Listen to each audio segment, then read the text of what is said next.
फिर मुझे उस रश्मि चौधरी का फोन आता है। रश्मि, तुम मुझे ब्लैकमेल कर रही हो? Lakshman ji, video quality, lighting, sound top quality का।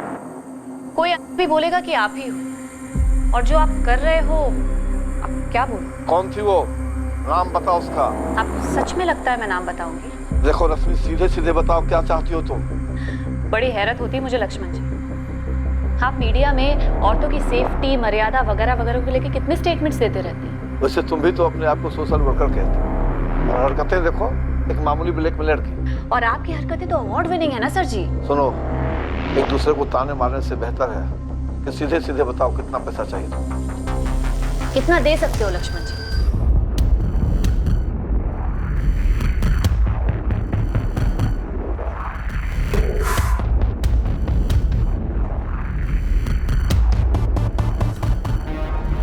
ऑफिस से इतना ही मिला था। लेकिन ये सबसे बेकार है, इसमें तो कुछ है ही नहीं। भाई जी, शायद ये भी तो हो सकता है कि रश्मि के पास कुछ था ही नहीं, वो तुक्का लगा रही थी। वो तुक्का नहीं गिरा रही। तो अब कहाँ ढूंढे? ऐसी कौन सी जगह बाकी रह गई है? ऐसा भी तो सकता है वो पेन ड्राइव अपने साथ ले गई हो। तो अपने साथ ले गई होगी, हमें किस बात का डर है? और भाई जी, आप खामखा टेंशन ले रहे हैं, कुछ नहीं होगा। अब हमें कुछ करने की जरूरत ही नहीं होगी। विक्रम सहगल, रश्मि मेरी क्लाइंट है, मैं उसके साथ कुछ गलत करवाने के बारे में सोच भी नहीं सकता।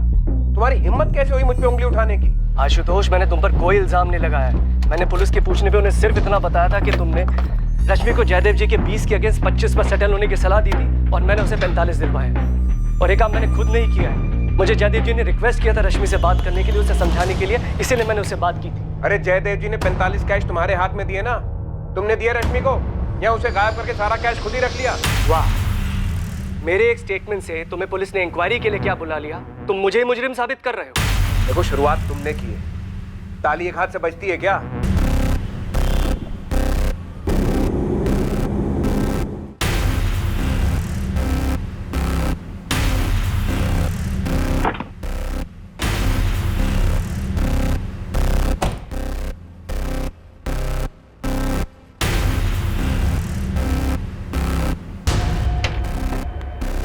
निखिल, मुझे तुमसे बात करनी है।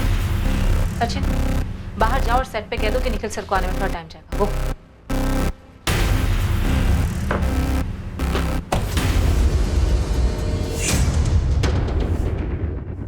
लखनऊ पुलिस से मुझे कॉल आया था। लखनऊ पुलिस ने तुमको फोन क्यों किया? क्या पूछ क्या रहे थे? यही कि तुम्हारा और निखिल आचार्य का क्या रिश्ता है, क्या तुम दोनों शादी करने वाले हो? क्या निखिल रश्मि का जिक्र करता है? तुम्हें पता है कि रश्मि कहाँ गायब हुई है? उनका दिमाग खराब हो गया है क्या? रश्मि के गायब होने से तुम्हारा क्या कनेक्शन? तुम्हारा है। गायत्री, नहीं, मैं जानना चाहती हूँ, क्या तुम्हारा हाथ है रश्मि को गायब करने में? तुम ये बोल भी कैसे सकती हो गायत्री? तुम मुझसे प्यार करती हो ना? निखिल, प्यार अपनी जगह पे है, पर इन सब में मेरा नाम है। जानते हो इसका मतलब क्या है? मेरे पेरेंट्स मुझसे सवाल पूछेंगे, माय फैंस, मीडिया सब यही कहेगा कि हाईएस्ट टीआरपी शो बेजुबा की मेन हीरोइन गायत्री एक मर्डर एक्यूज निखिल आचार्य से शादी। एक मिनट, मर्डर एक्यूज? मिसिंग से मर्डर एक्यूज? दिमाग खराब हो गया उनका? तुम इतना रिएक्ट क्यों कर रही हो यार? रश्मि ने तुम पे डोमेस्टिक वायलेंस का केस किया, जिसके चलते तुम्हें डाइवोर्स नहीं मिल रहा और उसकी वजह से हम दोनों की शादी नहीं हो रही। तो ये रीजन लग रहा है पुलिस को? सच सच बताओ कि रीजन क्या है? पुलिस मुझे हिंट दिए जा रही है कि रश्मि को रास्ते से हटाने के लिए तुमने उसका मर्डर कर दिया। उन्होंने लाइफ को कोई क्राइम शो या थ्रिलर फिल्म समझ रखा है क्या? Perfect murder, a mystery. ये स्क्रिप्ट आशीष ने तुम्हें ऑफर की? हाँ की। तो ये कि पुलिस मुझे कह रही थी कि रश्मि के केस की कहानी और वो स्क्रिप्ट बहुत मैच करती है जो तुम्हें ऑफर हुई है। ये क्या कर रहे हो तुम आशीष के साथ? हाँ,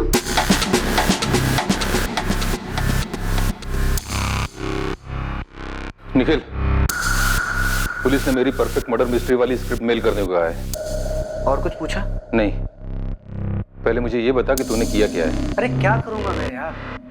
अपनी वाइफ को गायब करवाऊंगा, मार डालूंगा उसे। मुझसे पूछ रहा है या मुझे बता रहा है? तो सोच रहा हूँ आशीष, एक मशहूर कहावत है कि किसी चीज को शिद्दत से चाहो तो तुम्हें उसे दिलाने में पूरी कायनात साजिश करती है। अपनी डायलॉगबाजी अपने पास रख तू। मुझे तो ये बता कि तू कौन से साजिश में इन्वॉल्व है, सच बोल।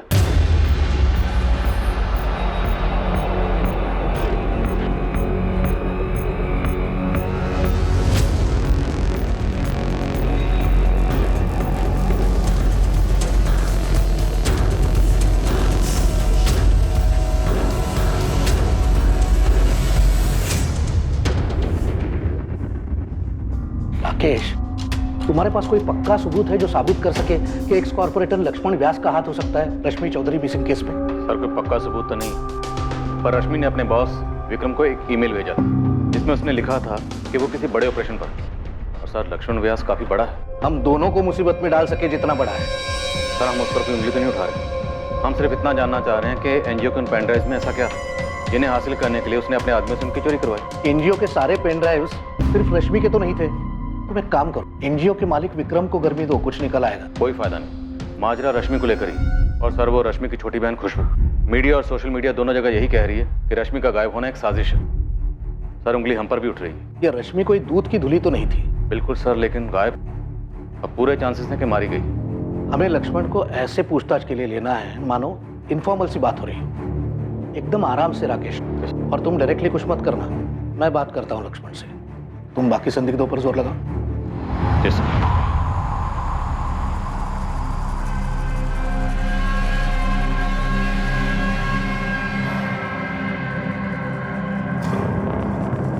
आंचल मैं आज ऑफ ले रही हूँ, थोड़ी तबीयत खराब है और मैं बहुत ज़्यादा परेशान हूँ, सॉरी।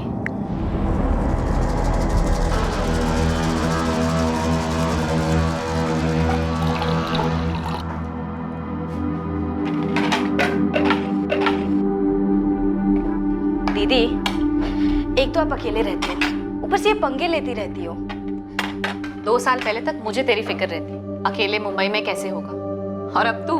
दीदी मैं मुंबई में एक ट्रैवल एजेंसी में जॉब करती हूँ, सर्विस सेक्टर, और आपका एनजीओ लोगों पे रेड करता है, पता नहीं कितने दुश्मन बन गए होंगे।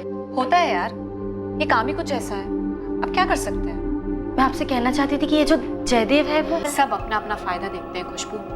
लाइफ में बहुत ज्यादा आदर्शवादी बनो ना तो लाइफ आगे बढ़ती नहीं है। कड़वा सच तो ये है कि तुम्हें कोई तुम्हारी ईमानदारी और वैल्यूज के लिए पे नहीं करता है। तुम्हें वही पेमेंट मिलती है जो तुम डिजर्व करते हो, और तुम क्या डिजर्व करते हो सिर्फ तुम डिसाइड करते हो। एक सोशल वर्कर से ऐसी बातें सुनना, गलतफहमी है लोगों को सोशल वर्क के बारे में। ये भी एक करियर है, प्रोफेशन है। हम कोई संत महात्मा नहीं है कि फल फ्रूट खा के जिंदगी बिता देंगे। हमें भी अपनी दाल मखनी चाहिए। तो लो ना, जयदेव अंकल जो ऑफर दे रहे हैं वो ले लो, कोई बुरी रकम नहीं है। 20 लाख बुरी नहीं है से काम नहीं चलता खुशबू, रकम अच्छी होनी चाहिए, और 1 करोड़ बहुत अच्छी रकम। इतने पैसों का क्या करोगी? हम दोनों यूएस और यूरोप घूमाएंगे, फिर इस पैसे को मल्टीप्लाई करेंगे, फिर 1 और करोड़ बनाएंगे, कोइंसाइड लाइफ बिताएंगे यार। दीदी आपकी जिद की वजह से आपको कुछ हो गया ना तो? कुछ नहीं होगा खुशबू, तू डर मत। ये जयदेव जी भी ना बेकार में इतने लालची बन, पता उन्हें पूरा 60 करोड़ मिल रहा है और उसमें से 1 करोड़ मांग रही, उसमें भी इतना झिक झिक कर। वैसे दीदी झिक झिक तो आप भी कर रही हैं अपने डिवोर्स वाले केस में। छोड़ दो ना निखिल को, क्यों खींच रही हो? नहीं खुशबू, ये जो लोग कहते हैं ना मूव ऑन करो, आगे बढ़ो, पिछला सब कुछ भुला दो वगैरह वगैरह, ये सारी अच्छी अच्छी बातें तब काम नहीं करती हैं जब आपके साथ भयंकर चीटिंग की गई हो, जो निखिल ने मेरे साथ की। उससे तो मैं सूद समेत वसूली करूंगी।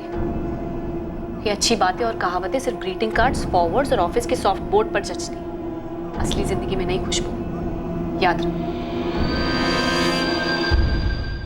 रश्मि कोई आसानी से मानने वालों में से नहीं है, आसान नहीं है उसके साथ डील करना। अगर मैं 25 की जगह 75 में भी समझौता कराता तब भी वो हाँ नहीं करती। पर वो तो 45 में मान गई। ऐसा आपसे जयदेव जी और विक्रम ने कहा ना, खुद रश्मि ने तो नहीं कहा। तो जयदेव जी और विक्रम झूठ बोल रहे हैं? ये तो आप पता कीजिए सर। मैं सिर्फ इतना बता सकता हूं कि रश्मि के दोनों केसेस मैं ही हैंडल कर रहा हूं, एक जयदेव जी के खिलाफ, दूसरा उसके पति के खिलाफ। दोनों केस रगड़ रहे हैं। मैंने समझौते की सलाह दी लेकिन रश्मि मानने को तैयार नहीं है। मेरे लिए तो सही है, मुझे तो दोनों केसेस की फीस मिलती रहेगी।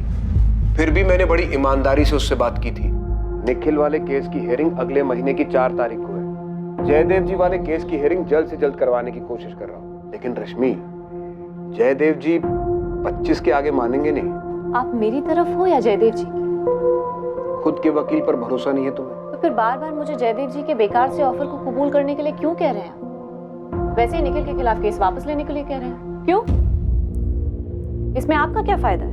मेरा फायदा? रश्मि, अगर दोनों केसेस सेटल हो जाते हैं तो मेरे हाथ से 2 केसेस जाएंगे भी तो सही। मतलब 2 केसेस की फीस जो तुम मुझे बराबर देती आई हो। वैसे वो जयदेव जी कितना दे रहे हैं आपको मुझे 25 में मनवाने के लिए? मैं सिर्फ तुमसे फीस ले रहा हूँ रश्मि। क्या क्या सोचती रहती हो तुम? इतना भी याद रखो कि तुम्हारे जैसे सैकड़ों केसेस में आज तक कोर्ट ने क्या फैसला सुनाया है पता है? कोर्ट जयदेव जी से कहेगा कि रश्मि के लिए दूसरा किराए का मकान ढूंढो, 1 साल 2 साल 3 साल का किराया दे दो, और तुम्हें अब भी मकान खाली करने के लिए कहेगा। मैं 1 करोड़ के नीचे कुछ भी नहीं लेने वाली। अरे ऐसी जिद से कोई बात सेटल होगी ही नहीं। और निखिल वाले केस में भी वही रवैया है तुम्हारा। निखिल कितना दे रहा है आपको? देखो तुम मुझ पे इल्जाम लगा रही, फिर भी याद रखो मैं तुम्हारा वकील हूं। मैं तुम्हें कभी कोई गलत एडवाइस नहीं दूंगा। तो फिर बार बार मुझे किसी भी चीज पे समझौता करने के लिए मत कहो। जयदेव जी से 1 करोड़ रुपए निकलवाओ और उस निखिल को जेल भिजवाओ। इसके बाद जब जयदेव जी और विक्रम ने कहा कि वो 45 में मान गई है, तो मैं यकीन नहीं कर पाया सर। मतलब कैसे करता? तो तुमने पुलिस कंप्लेंट क्यों नहीं की? जब रश्मि से बात नहीं हुई, सिर्फ उसने एक ईमेल भेजा कि जयदेव भल्ला के खिलाफ केस वापस ले लो। सर किस बात की कंप्लेंट करता? वो मेरी क्लाइंट है, उसकी मर्जी, उसकी बात तो मुझे माननी पड़ती। और बात तो तुम्हारी हुई नहीं, ना वो तुमसे मिली ना फोन किया, सिर्फ एक ईमेल भेजा। सर सच कहूं तो उस वक्त मुझे लगा ही नहीं था कि कुछ गड़बड़ हो सकती है। मुझे लगा कि विक्रम ने मना लिया होगा रश्मि को। वो तो बाद में जब उसकी बहन ने शिकायत की तब जाके पता चला कि रश्मि ने अपनी बहन को ही 45 लाख की डील के बारे में नहीं बताया, और ना ही उस खुफिया मिशन के बारे में। तो मुझे लगा कि कुछ गड़बड़ है। क्या उसका मर्डर हुआ? वकील मैं हूं सर, ये सवाल तो मुझे आपसे पूछना चाहिए। हम भी जज नहीं, जब तक सबूत सामने नहीं होगा हम कैसे कुछ कह सकते हैं? तो मैं उम्मीद करता हूं कि आप जल्दी से कुछ कह पाएं, लेकिन इतना बता दूं कि आप अपनी संदिग्ध की लिस्ट से मुझे निकाल दीजिए। अगर आपको ऐसा लग रहा है कि मैं लालची हो गया और मैंने पैसों के चक्कर में अपने क्लाइंट को कुछ कर दिया है, तो आपको गलत लग रहा है। मुझे इस पूरे समझौते का 10% मिलने वाला था, और मैं उतने पैसे से खुश था। ये तो तुम कह रहे हो, अब वाकई में खुश थे या नहीं थे ये बताने के लिए इस वक्त रश्मि तो यहाँ नहीं। तो आप ढूंढिए रश्मि को।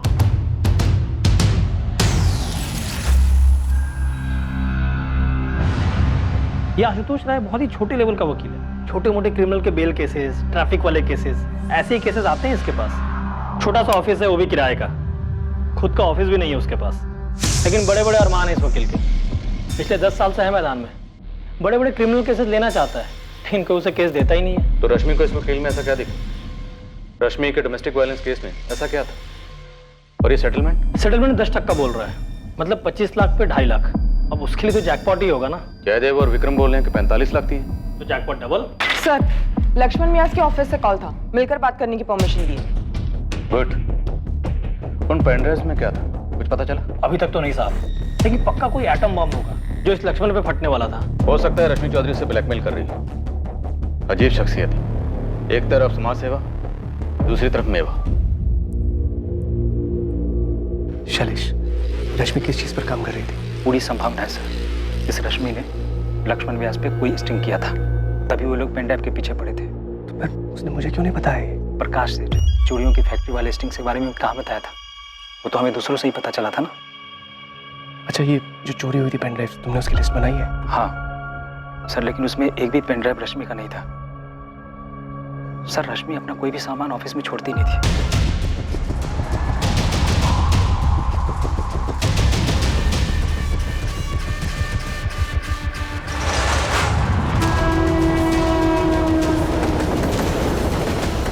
सर, मैंने पूरी स्क्रिप्ट पढ़ी है, the perfect murder, a mystery. क्या स्क्रिप्ट में? एक पति पूरी बारीकी से प्लान करके अपनी पत्नी को मार डालता है, और दुनिया को ऐसे लगता है कि वो खुद से गायब हुई है। ये तो बिल्कुल रश्मि चौधरी के केस जैसा। सर, कुछ ज्यादा ही सिमिलर है, इसलिए मैंने स्क्रिप्ट के राइटर डायरेक्टर आशीष दास, निखिल आचार्य और उसकी गर्लफ्रेंड गायत्री, तीनों को पुलिस स्टेशन बुलाया है। सर, अगर रश्मि मारी गई है, कारण या तो ये पैसे हैं, वो 45 लाख रुपए, या तो ये टूटी शादी जो पूरी तरीके से टूटी नहीं है। पेन ड्राइव चुराने वाले ने सोचा था कि पेन ड्राइव रश्मि की, ऐसा भी क्या ढूंढा जा रहा था? क्या इसकी सच्चाई आसानी से सामने आती? देखिए इंस्पेक्टर राकेश, जो पूछना है जल्दी पूछिए, कहा है कि मुझे एक मीटिंग में जाना है। डीसीपी साहब ने फोन किया था, इसलिए मैं आपको समय दे रहा हूं। पूछिए, क्या पूछना है बताइए। लक्ष्मण जी, आप रश्मि चौधरी को कैसे जानते हैं? देखिए, हम दोनों समाज के लिए काम करते हैं, इसलिए कभी कभार मुलाकात भी हो जाती है और एक दूसरे की मदद भी हो जाती है। लेकिन अभी वो जो बाल मजदूरी के लिए काम कर रही है ना, इसके लिए बड़ी कदर करता हूँ उसकी। सर, जिस एनजीओ में रश्मि चौधरी काम करती है, वहाँ हाल ही में एक चोरी हुई और वहाँ से पेन ड्राइव चुरा गए, सिर्फ पेन ड्राइव। ये तो बड़ा अजीब बात है। सर हमारे सोर्सेज ने बताया कि पेनड्राइव्स की चोरी हमने चोरी करवाई, हमने करवाई है पेन ड्राइव की चोरी। क्या मैडम आप भी अजीब बात करती हैं। ये 100-150 रुपया में पेन ड्राइव मिलता है और उसकी चोरी मैं करवाऊंगा। इसी के लिए आप आई है क्या? इतना समझ नहीं है मेरे तो इसने आपके आदमी बलवीर का नाम लिया है। क्या मैडम वही सोर्सेज की बात आप करती हैं? अरे हमारे बहुत विरोधी हैं, वो कुछ भी कहेंगे तो उसके पीछे मैं भागता रहूं। इंटरनेट पर बहुत तरह की बातें होती हैं, तो सबका जवाब देता फिरूं क्या मैं? है? और रही वो पेन ड्राइव की बात, मैम उस पेन ड्राइव में ऐसा कुछ नहीं है। सर आपका ज़्यादा वक्त नहीं लूँ, सीधा सवाल पूछता हूँ। पूछिए।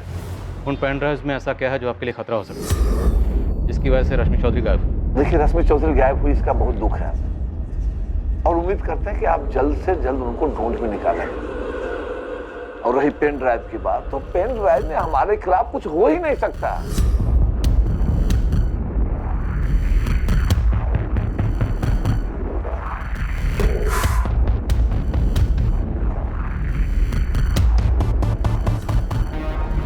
ऑफिस से इतना ही मिला था। लेकिन ये सब तो बेकार है, इसमें तो कुछ है ही नहीं। भाई जी शायद ये भी तो हो सकता है कि रश्मि के पास कुछ था ही नहीं, वो तुक्का लगा रही थी। वो तुक्का नहीं लगा रही तो अब कहाँ ढूंढे?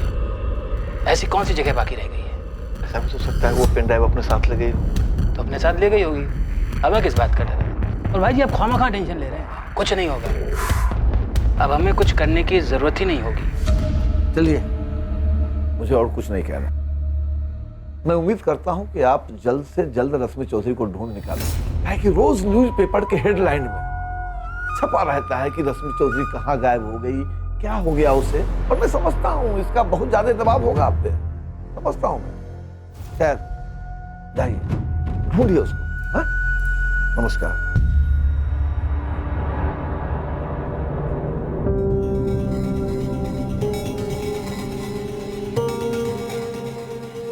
सर जी। भाई जी आपसे कुछ बात करना चाहते हैं, अकेले में। एक रिक्वेस्ट है आपसे। जो बात मैं आपको बताने जा रहा हूं, ये बात किसी को कानो कान पता नहीं चलनी चाहिए। और किसी को पता चल भी जाती है तो मुझे ये पता चल जाएगा इसका सोर्स क्या है। नहीं होगी सर। अब बताइए रश्मि चौधरी से आपका क्या कनेक्शन है? आपके साथ महिला ऑफिसर थी, उसमें मैं आपको ये बात नहीं बता पाया। कभी कभी इस फार्म हाउस में हम औरतें बुलाया करते हैं और आप समझदार क्यों बुलाते हैं?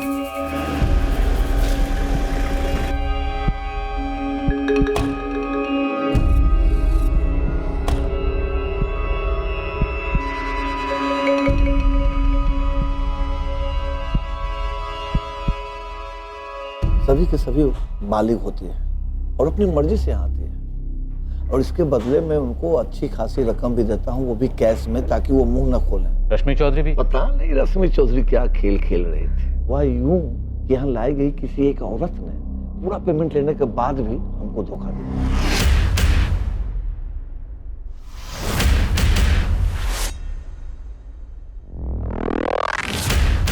फिर मुझे उस रश्मि चौधरी का फोन आता है। रश्मि तुम मुझे ब्लैकमेल कर रही हो? Lakshman ji video quality, lighting, sound top quality का। कोई भी बोलेगा कि आप ही हो, और जो आप कर रहे हो, आप क्या बोल? कौन थी वो? नाम बताओ उसका। आपको सच में लगता है मैं नाम बताऊंगी? देखो रश्मि, सीधे सीधे बताओ क्या चाहती हो तुम? बड़ी हैरत होती है मुझे लक्ष्मण जी, आप मीडिया में औरतों की सेफ्टी, मर्यादा वगैरह वगैरह को लेकर कितने स्टेटमेंट्स देते रहते हैं। वैसे तुम भी तो अपने आप को सोशल वर्कर कहते हो, और हरकतें देखो एक मामूली ब्लैकमेलर की। और आपकी हरकतें तो अवार्ड विनिंग है ना सर जी। सुनो, एक दूसरे को ताने मारने से बेहतर है कि सीधे सीधे बताओ कितना पैसा चाहिए तुम। कितना दे सकते हो लक्ष्मण जी? भाई जी ये जरूर सुनीता की हरकत हो। जो कोई भी था एक जड़िया था बलबीर। तू ही बता कि कोई ऐसी हिम्मत कर सकता है क्या? हो सकता है रश्मि ने किसी को पहले से ही पट्टी पड़ा रखी हो। 15 लाख फिक्स हुआ था। पैसे दिए आपने? डील होने के पहले ही वो गायब हो गए। तभी तो हमने पेन ड्राइव हासिल किए थे ताकि वो किसी और के हाथ में ना लग जाए। हालांकि उस पेन ड्राइव में कुछ था नहीं। वो पेन ड्राइव मैं आपको लौटा दूंगा। जी सर। मुझे लगता है रश्मि चौधरी मारी गई है। क्या है कि जिस तरह से उसको लगता था कि मुझे ब्लैकमेल कर वो कोई जैकपॉट हासिल करेगी, उसी तरह से उसको मारने वाले का भी कोई जैकपॉट दांव पे लगा होगा। लेकिन वो आदमी मैं नहीं।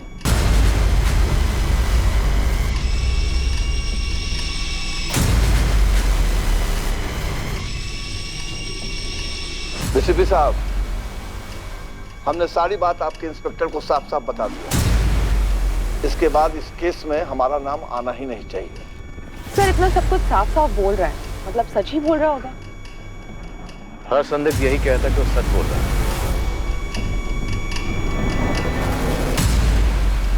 मानते हैं सर इसमें हमारी गलती है, लेकिन ये तस्वीर हमारे पास सिर्फ 2 हफ्ते पहले ही आई। तब तक वो लवारिस लाश हम सबके दिमाग से उतर गई थी। और वो लवारिस लाश रश्मि चौधरी की थी? जी सर, हमारे पास लाश की तस्वीरें हैं सर। 22 जुलाई की सुबह यहाँ पटना से ही लाश मिली, यही पास के जंगल से।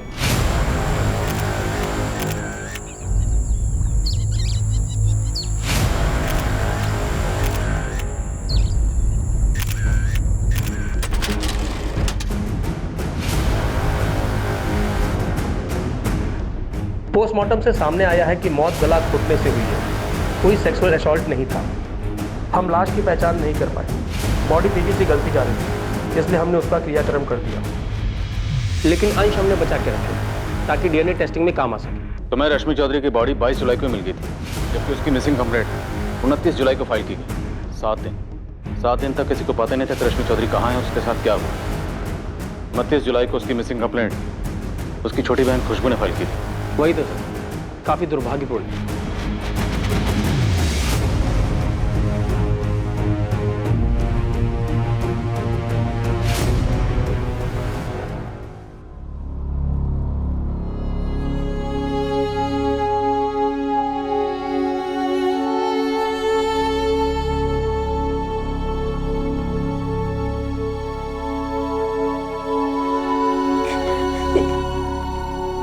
इसका मतलब जब मैं दीदी को कॉल करेगी तब दीदी।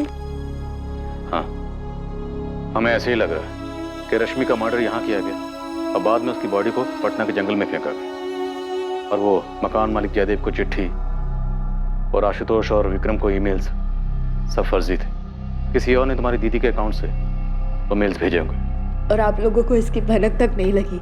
सॉरी खुशबू, हमारे कोऑर्डिनेशन में कमी रही। किसने मारा मेरी दीदी को? वो अभी पता नहीं चला है, और हम कातिल को जल्दी ढूंढ लेंगे।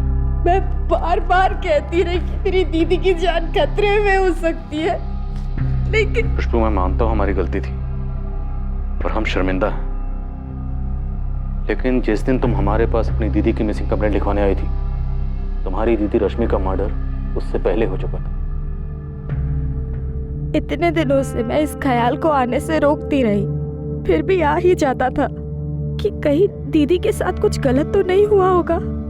और अब पता चला है कि ऐसा वाकई में हुआ था। सिर्फ संदिग्धों की लिस्ट से काम नहीं चलेगा, मुझे अरेस्ट चाहिए। सर इतना तो पक्का है, जो भी है रश्मि से जुड़ा हुआ है कोई, और मोटिव भी पर्सनल से जुड़ा हुआ है। तो जल्दी से जल्दी अरेस्ट करो कातिल को। मैंने सारे स्टेटमेंट्स पढ़े हैं, निखिल आचार्य का नाम है इसमें। जो सर ये अभी भी हमारे राडार में है। एक्टर वैक्टर है क्या? जी सर। इसमें किसी द परफेक्ट मर्डर मिस्ट्री नाम की स्क्रिप्ट का जिक्र है। सर ये फिल्म निखिल को ऑफर हुई थी। कोई टेक्निकल सबूत है जो इस मर्डर से निखिल को जोड़ता हो? सर ऐसा कोई टेक्निकल सबूत तो नहीं है हमारे पास जो उसे मर्डर से जोड़ता हो। फिर भी उठाओ उसे, मुझे लगता है उसी का हाथ होगा। एक क्राइम शो या मूवी देखी होगी या काम किया होगा और सोचा होगा फिल्मों में हो सकता है तो रियल लाइफ में क्यों नहीं। सर अगर इस निखिल को तोड़ना है तो उसके साथ गेम खेलना होगा। तो खेलते हैं, तो बुलवाते हैं उसी से सब कुछ। क्या रश्मि चौधरी का कत्ल वाकई में उतना परफेक्टली प्लान था जितना नजर आ रहा था? अगर निखिल का हाथ था तो उसका पता करने के लिए निखिल के इर्द गिर्द के लोगों को टटोला गया, उन्हें उकसाया गया। देखिए मैम, आप मुझे डरा रही हैं। परफेक्ट मर्डर और मिस्ट्री की कहानी और निखिल की कहानी कुछ ज्यादा ही सिमिलर है। देखिए मैम, मुझे नहीं लगता कि निखिल मुझसे शादी करने के लिए अपनी एक्स वाइफ का मर्डर करेगा। एक्स नहीं, सेपरेटेड। Yes, separated wife. वो तो तुम कहोगी, लेकिन उसके सारे इरादे और प्लानिंग स्क्रिप्ट में। उसने स्क्रिप्ट पढ़ी और अपने प्लान को अंजाम दिया। देखिए आप जिस स्क्रिप्ट की बात कर रही हैं वो तो मैंने पढ़ी भी नहीं है। ऐसा कैसे मुमकिन है कि तुम्हारी स्क्रिप्ट का हीरो दरअसल विलन कहना चाहिए? नहीं, विलन ऐसे प्लानिंग करता है कि दुनिया को लगे कि उसकी बीवी उससे कहीं भाग गई। फिक्शन है सर, टोटल काल्पनिक। और इस फिक्शन के लिए तुमने चुना भी तो किसे? निखिल आचार्य को, जिसकी खुद की जिंदगी इस कहानी का आईना है। सर प्योर कोइंसिडेंस, महज इत्तेफाक है। और क्या हो सकता है मुझे बिल्कुल आइडिया नहीं, सच बता रहा हूँ। हमारी स्क्रिप्ट में तो वाइफ की लाश नहीं मिलती, पर रियल लाइफ में मिल जाती है। सर आप ये सोच रहे हैं कि निखिल ने मेरी स्क्रिप्ट पढ़ के अपनी वाइफ का मर्डर प्लान किया? इस प्लानिंग में तुम भी शामिल हो सकते सर सच तो ये है कि ये मेरी ओरिजिनल स्क्रिप्ट है ही नहीं। एक हॉलीवुड फिल्म की कहानी मैंने कॉपी किया है। और दूसरी बात ये सर कि जब मैंने स्टोरी निखिल को बताई तो मुझे पता ही नहीं था, बिल्कुल नहीं आइडिया था कि उसकी पर्सनल लाइफ में क्या चल रहा है। सच तो बता रहा निखिल हूं ने सर। तुम्हारी इस हॉलीवुड की कहानी को डॉक्यूमेंट्री फिल्म बना दी? सर आप मेरी बात का बिलीव करो, सच बता रहा हूँ, मुझे बिल्कुल आइडिया नहीं। और मुझे क्या पता था सर कि कोई मेरी स्टोरी पढ़ के अपनी वाइफ का मर्डर प्लान करेगा। अब तो गायत्री को भी तुम बेशक। डायरेक्टर आशीष को भी लगता है कि तुमने इसकी स्क्रिप्ट चुराई ताकि तुम सच में अपनी वाइफ का मर्डर कर सको। रश्मि के बारे में सुन के मुझे दुख है, और उतना ही दुख इस बात का है कि मेरा नाम मीडिया में उछला है, और इस बात का मेरे करियर पे कितना बुरा असर हुआ है आप लोगों को आइडिया भी है? करियर की इतनी फिक्र होती ना तो मर्डर का रास्ता कभी ना चुनते। ये तुम्हारे अकेले का काम नहीं है, अपने साथियों के नाम बताओ। किसी ने मुझे क्राइम स्टोरी सुनाई और इत्तेफाक से रश्मि के साथ ऐसा हुआ, तो आप लोगों ने 2 और 2 4 जोड़ लिए। आप लोगों को एहसास भी है कि आप लोग स्क्रिप्ट राइटर बन गए हो। दास को पटना कैसे ले जाया गया? तो मकान मालिक जयदेव भल्ला वो भी शामिल है? देखिए सर, मुझे सिर्फ इतना पता है कि मैं इन्वॉल्व नहीं था, और रश्मि न जाने कितने पंगों में इन्वॉल्व थी। मुझे डिवोर्स ना देना, मकान मालिक का घर ना छोड़ना, न जाने कितने स्टिंग, कितने ब्लैकमेल्स, मतलब उसके कत्ल के दर्जनों कारण हो सकते हैं। Perfect murder a mystery. उसका किरदार अजय भी ऐसे हालात पैदा करता है ताकि दुनिया को ये लगे कि उसकी बीवी के भागने के दर्जनों कारण हो सकते हैं। मैं उस वक्त लखनऊ में था ही नहीं। आपने मैंने फोन रिकॉर्ड चेक किए होंगे, एयरपोर्ट और स्टेशन के सीसीटीवी फुटेज भी चेक किए होंगे। किरदार अजय की तरह तुम्हारी प्लानिंग भी काबिले तारीफ है। लैंडलाइन एसटीडी उसकी किराए के हथियारों से बात करने के लिए। लखनऊ आने की जरूरत ही नहीं पड़ी, मुंबई में बैठे बैठे सारी प्लानिंग हो गई और यहाँ काम हो गया। अब चुपचाप अपने साथियों के नाम बताओ। अरे कोई साथीदार नहीं है मेरा, मैं अकेला हूँ और अकेला गया था मुंबई। 4 साल घिस घिस कर मैं इस मुकाम तक पहुंचा। इससे प्यार हुआ है, लाइफ में सब कुछ सही चल रहा है। बस रश्मि रास्ते का काटा। हाँ थी, लेकिन वो मेरी वाइफ भी थी, उससे कभी प्यार भी किया था मैंने, अच्छी यादें जुड़ी हुई थी। डोमेस्टिक वायलेंस का झूठा केस करके मेरा जीना हराम कर रखी थी, लेकिन इसका ये मतलब नहीं कि मैं उसका कत्ल करवा दूंगा या कर दूंगा। रश्मि अब रही नहीं, पर आप लोगों को यकीन नहीं होगा, मुझे दुख है इस बात का कि उसका कत्ल हो गया। निखिल याद रखना, परफेक्ट क्राइम और परफेक्ट मर्डर एक मिथ्या है। हर जुर्म मुजरिम पर पलट के वार करने आता है। ये डायलॉग मैंने कई बार सुना है और कई बार बोला भी है, लेकिन मैं जो आपको बोलने जा रहा हूँ ना, वो ना तो आपने कभी सुना होगा और ना ही बोला, और आपने सोचा भी नहीं, क्योंकि आप सिर्फ उन लोगों को टटोल रहे हैं जिनका मसला रश्मि के साथ था। आपकी नजर वहां गई नहीं जहां कोई मसला नहीं था। क्या कहना चाहते? साफ साफ बोलो। खुशबू, रश्मि की प्यारी बहन खुशबू चौधरी, कत्ल हुआ, लाश ठिकाने लगी। उसके 4 दिन बाद मैडम खुशबू आप लोगों के पास आती हैं और चारों दिशाओं में फायर करती, मेरी तरफ, जयदेव जी की तरफ, एडवोकेट आशुतोष की तरफ, उसके एनजीओ के बॉस विक्रम की तरफ, स्टिंग ऑपरेशन की तरफ, और फिर ये सभी एक दूसरे पर निशाना साध। पर मैडम खुशबू वो आपकी रडार से पूरी तरह बाहर है। तो तुम ये कह रहे हो कि इस खुशबू और रश्मि के बीच कोई छुपा हुआ मसला था? या ये एंगल हमारी स्क्रिप्ट की उपज है? यही एक एंगल है जो स्क्रिप्ट में नहीं है इंस्पेक्टर। स्क्रिप्ट में नहीं है तो क्या नया एंगल जोड़ रहा है?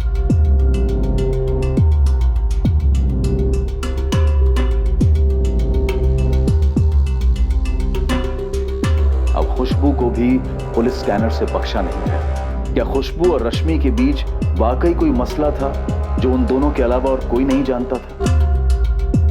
खुशबू ने जब अपनी बहन की खोज शुरू की थी, पुलिस ने उस समय के उसके पदचिन्ह नापना शुरू कर दिए।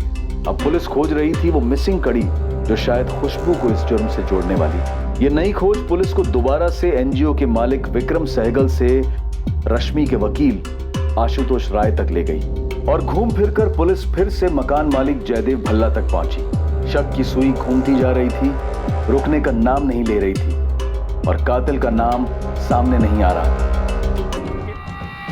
और ये केस अनसुलझा रह गया। उन कई केसेस की तरह जहां काफी बारीकी की तहकीकात और पूछताछ के बावजूद मुजरिम हाथ नहीं लगता, लेकिन कोई जुर्म ऐसा नहीं है जो परफेक्ट मर्डर होता है।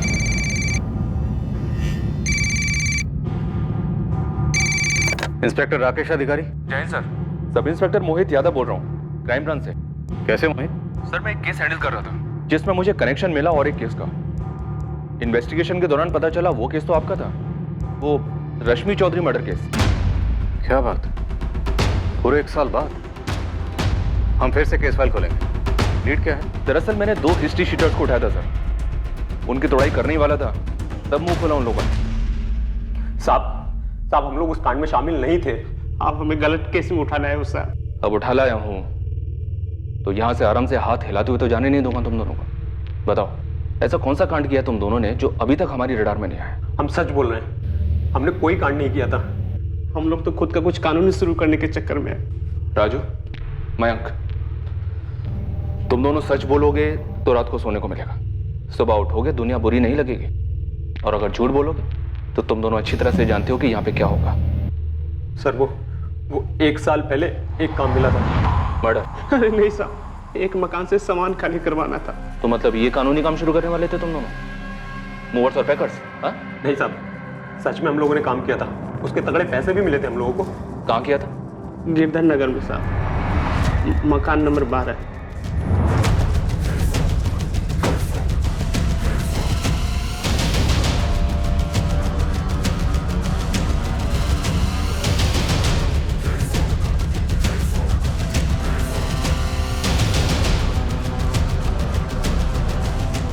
मकान किसका था, डिटेल दो।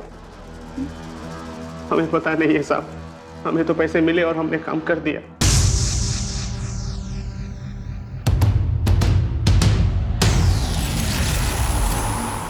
मुझे झूठ से ज्यादा नफरत आधे सच से।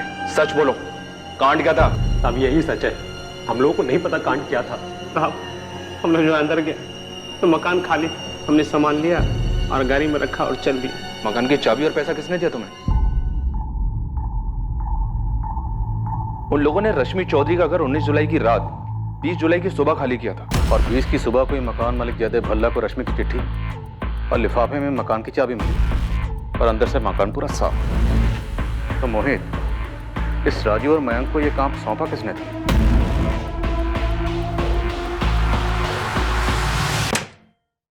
Good afternoon Ashutosh. Good afternoon, बैठिए। आखिरकार आपने अपना ऑफिस ले ही लिया, कोई बढ़िया वाला। हाँ, काम काफी बढ़ गया पिछले 1 साल में, काफी नए क्लाइंट्स मिले। हाँ, क्लाइंट्स काफी तरक्की लाते हैं। सोने के अंडे देने वाली मुर्गियां होते हैं क्लाइंट्स, जैसे कि रश्मि चौधरी क्लाइंट थी आप, याद है? बात क्या इंस्पेक्टर? बात 45 लाख के वकील साहब, वही 45 लाख जो जयदेव भल्ला ने वाकई विक्रम को दी, और विक्रम ने तुम्हारी क्लाइंट रश्मि को दी, और रश्मि के कातिल ने रश्मि का कत्ल किया और 45 लाख खुद रख ली। ऐसे कैसे? मतलब कौन है? राजू और मैं, क्रिमिनल्स हैं। किसी जमाने में तुमने उनकी जमानत करवाई थी, तुम्हें तो याद भी नहीं होगा। हाँ याद है मुझे। क्या हुआ उन्हें? पकड़े गए, सब बोल दिया। मैडम ऐसे कैसे अचानक टिकट कटाकर लखनऊ आ जाओ? आखिर हुआ क्या है? तुम्हारे बहन के कातिलों का खुलासा होने वाला है।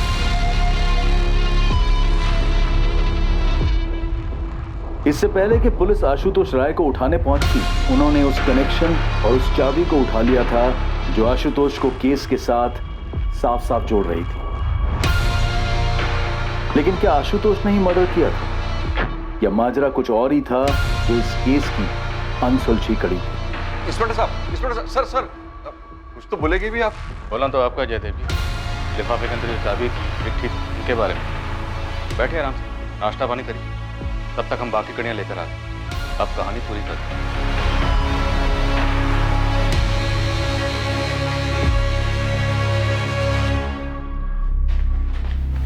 शैलेश शर्मा, चलो तुमसे जरूरी बात करनी है। चलो। क्या हुआ मैम, क्या बात है? रश्मि चौधरी मर्डर केस में एक ब्रेक थ्रू मिला है विक्रम जी।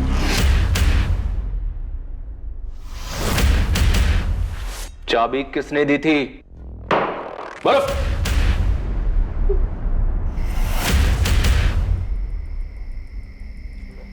आज के आज करना है, लैपटॉप मेरे हवाले करना, बाकी सारा सामान कहीं जला दो, कहीं फेंक दो, कुछ भी करना है करो, लेकिन यहाँ लखनऊ में नहीं। शैलेश, 2 महीने पहले तुमने 8 लाख में फ्लैट लिया, 5 लाख का लोन था, लेकिन फ्लैट की मार्केट वैल्यू है 15 लाख। बाकी के 7 लाख शायद ब्लैक दिए होंगे। शैलेश, मयंक और राजू ने तेरे तक की कहानी बता दी, अब तुझे आगे की कहानी बतानी। तू शुरू हो जा वरना हम शुरू हो जाएंगे। मुझे 10 लाख मिले थे और राजू और मयंक को 50-50 हजार मिले। तुझे 10 लाख, उनको 50-50 हजार, 11 लाख, बाकी की 34 लाख। 34 लाख किस किस में बटे? सर कौन कौन शामिल थे मुझे नहीं पता, पर मुझे पैसे वकील आशुतोष राय ने दिए थे। हमने इस केस की सारी कड़ियां जोड़ी सिवाय से एक कड़ी की, शैलेश शर्मा, जो रश्मि चौधरी के ऑफिस में काम करता था। उसे भी रडार में लाते तुम तक 1 साल पहले ही पहुंच जाते। 1 साल से ये केस अनसुलझा रहा है इंस्पेक्टर। कितना जरूरी है कि वापस इस फाइल को दोबारा खोला जाए? हम बात कर सकते हैं? हाँ, जरूर बात होगी, लेकिन रश्मि चौधरी के कत्ल को लेकर। कत्ल क्यों हुआ, कैसे हुआ और कितने लोग शामिल थे? 60 लाख? 60 लाख? अरे बड़ी मुश्किल से 60 पर मान गई है। देखो तुम दोनों जानते हो ये केस तो मैं ही जीतूंगा, सिर्फ मेरा टाइम का नुकसान हो रहा है। इस केस की वजह से मेरे मौजूदा बिल्डर की दिलचस्पी जा सकती है। कुछ तो उपाय निकालो भाई, सबकी लाइफ खराब हो रही है। देखिए जयदेव जी, मेरे साथ तो 60 के नीचे नहीं जाएगी और आपके साथ तो 1 करोड़ के नीचे नहीं आएगी। उसका बॉस है विक्रम, रश्मि उसे बहुत मानती है। आप अलग से मिलिए उसको, अपनी प्रॉब्लम समझाइए। अच्छा समझदार आदमी है, वो मना लेगा रश्मि। इसमें आप भी ना जयदेव जी, आप भी तो समझदारी दिखाइए थोड़ा। तो प्लान यही था कि जैसे ही रश्मि को 45 लाख मिलेंगे तुम उसे मार डालोगे और सारे पैसे खुद रख लोगे। आशुतोष? हाँ इंस्पेक्टर, यही प्लान था और ऐसा ही हुआ। मैं छोटे मोटे केसेस लड़कर थक चुका था, हाथ में कुछ बचता ही नहीं था। और तुम्हें यहाँ जैकपॉट दिखा? बिल्कुल। देखिए, समझौता कितने में भी होता, मुझे तो 10% ही मिलने वाला था। वो भी रश्मि देती या नहीं, इस बात की कोई गारंटी नहीं थी। तुमने विक्रम के थ्रू डील करवाने की सलाह दी जयदेव वल्लभ, क्यों? ताकि अगर कभी कोई कुछ गड़बड़ हो तो वो भी शक के दायरे में आए। मैं अपनी तरफ से क्लीन बना रहा। मैंने विक्रम के ऑफिस से शैलेश को भी खरीद लिया। और विक्रम ने मना लिया रश्मि को? हाँ, मना लिया 45 में। ये रहे तुम्हारे 45 लाख, गिन लो। विक्रम, मेरे वकील आशुतोष से ज्यादा भरोसा करती हो तुम। वो तो मुझे 25 पे सेटल करने के लिए कह रहा था, लेकिन तुम्हारी वजह से कम इतने तो मिले मुझे।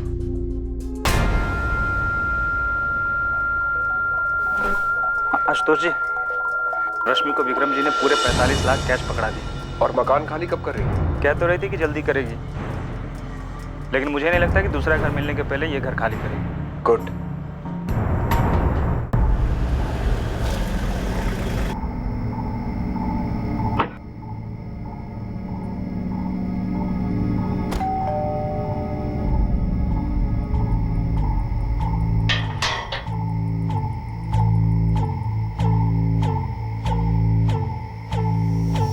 हम केस क्लोज करने की नॉर्मल सी बात कर रहे थे।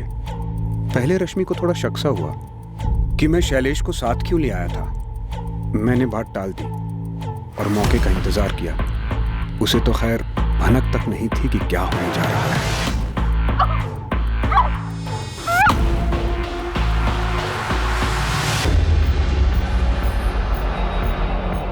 मैं लाश को पटना ले गया और पीछे से शैलेश ने मकान साफ करवाया। शैलेश ने रश्मि के लैपटॉप से उसी के ईमेल एड्रेस से वो 2 ईमेल्स भेजे, एक मुझे, एक विक्रम।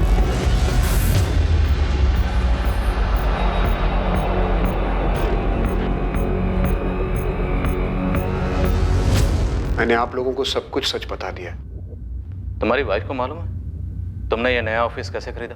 सर, क्यों एक बेचारी औरत का दिल और भरोसा तोड़ना चाहते हैं? कहिए, क्या कीमत लेंगे इस केस को सेटल करने की?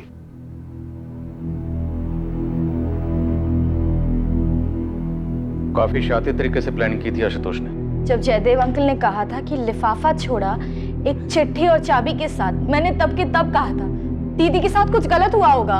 और इन लोगों ने मेरा इस्तेमाल किया, मेरा अपना एम्प्लॉय शैलेश। हाँ, ताकि शक तुम पर जाए। डील तुमने करवाई थी। सर मुझे लगता है ये जयदेव अंकल शायद पहले से सब कुछ जानते थे। खुशबू, हम तहकीकात कर रहे हैं, लेकिन अभी तक कोई भी ऐसा एविडेंस सामने नहीं आया। अब अगर आशुतोष कोई गेम खेलता है, जयदेव भल्ला का नाम लेता भी है, तब भी सबूत की जरूरत तो पड़ेगी। विक्रम जी, मुझे नहीं लगता कि दीदी ऐसी थी। ये पैसों के पीछे ये गलत है, ये झूठ है ताकि दीदी को विलेन दिखा सके, ये पूरा केस उलझाने के लिए। ये तो मैं भी नहीं मान सकता कि रश्मि स्टिंग ऑपरेशन लोगों को ब्लैकमेल करने के लिए किया करती, चाहे वो प्रकाश सेठ की चूड़ियों की फैक्ट्री या उस लक्ष्मण कॉर्पोरेटर वाला स्टिंग। अगर उसके हाथ में कुछ भी ठोस लगता ना तो सबसे पहले मुझे बताती। पता है, मुझे हमेशा से ये डर था कि एक ना एक दिन दीदी के साथ कुछ बुरा हो सकता है। और एक्सक्यूज मी। हाँ निखिल। खुशबू, मुझे पता चल गया कि रश्मि का असली गुनहगार कौन है। अब तो पूरी दुनिया को पता चल गया है। लेकिन जब उससे बात नहीं हो पा रही थी तो सबसे पहले तुमने मुझे फोन किया था, तो अब क्यों नहीं? Just shut up Nikhil. तुम तो चाहते थे मेरी दीदी को रास्ते से हटाना, किसी और ने हटा दिया। तुमसे ज्यादा खुश कोई और नहीं हुआ होगा। ऐसा नहीं है खुशबू, तुम अभी भी मुझे गलत समझ रही हो। तुम्हारी दीदी से मैंने कभी प्यार भी किया था, सच्चा प्यार। और एक बार दिल से किसी को चाहो ना तो उसके बारे में इतना गलत कभी नहीं सोच सकते हो, कभी नहीं।